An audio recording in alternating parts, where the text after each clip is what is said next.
ሀገር ያሉ ሴቶች አይለፍላችሁ ተብሎ የሞተ ዶሮ ጭንቅላታችን ይዞርብናል እንዴ? በቃን ስደት ብላችሁ ሄዳችሁ ታገባላችሁ። ከወለዳችሁ በኋላ ተመልሳችሁ የምትመጡት ነገር ተው እግራችሁን ሰብሮ እንጣለው። እኔ የምለው ያገባሽው ባለ ያስተዳድርሽ እንጂ ልታስተዳድር ነው እንዴ?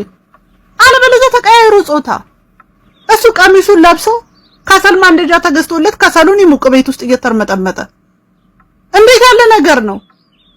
ልጆቻችሁን ጡታችሁን እየነጠቃችሁ እየመጣችሁ ልጆቻችሁ እናንተ ጠረና ያውቁትም። ነገ ጠዋት አሳልፋለሁ ለልጆቼ ትልቅ ደረጃ ደርሳለሁ ያልሽ ሴትዮ ስታረጂ ማን ሊጦርሽ ነው?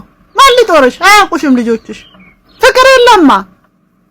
ምን ጉር ነው የመጣብን? ደረቅ መልሶ ልብ አድርቅ አለ። አንዳንድ እኮ ሴቶች ናቸው ግዴታ ካልሄድም ብለው፣ አንዳንድ ደግሞ የተረገሙ ወንዶች አሉ እነሱ ካልሄድሽ ይላሉ። ቤትም ብትገዢ ፈራሽ ነው ይፈርሳል። ዘንድሮ ለመንገር ተብሎ ሊፈርስ ይችላል። ወይ ህገ ወጥ ትገዣለሽ ይፈርሳል። አትግዢ ቤት። ላዳም ብትገዢለት ባጃጅም ብትገዢለት እናቴ ተደፍጥጦ ቁጭ ነው የሚለው። ጥቅም የለውም፣ ኪሳራ ነው። ያሻትን ይዘሽ የሆነች እየቆጠብሽ እየበላሽ እረፍት እያደረግሽ ነው እድሜ ልክ። እንዴ ሽንት ቤት ማጽዳት አለ እንዴ? ኧረ ተው ተመከሩ እንዴ! ልጆቻችሁን አጠገባችሁ ሆናችሁ አሳድጉ።